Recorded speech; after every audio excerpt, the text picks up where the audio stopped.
কথায় কথায় বিএসএফ কে এইখান থেকে দাঁড়িয়ে আগের মুখ্যমন্ত্রী বিএসএফ কে কদর্য ভাষায় আক্রমণ করেছে।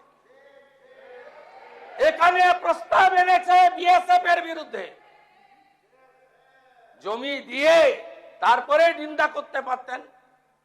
শুনে রাখুন, এখন অবধি 142.79 একর জমি দিয়েছি।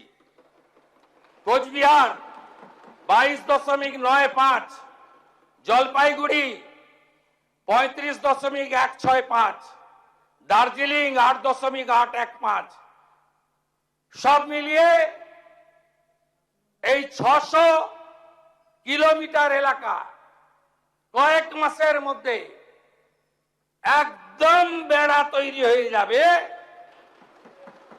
তার আগে যারা পালাতে চান পালিয়ে যান।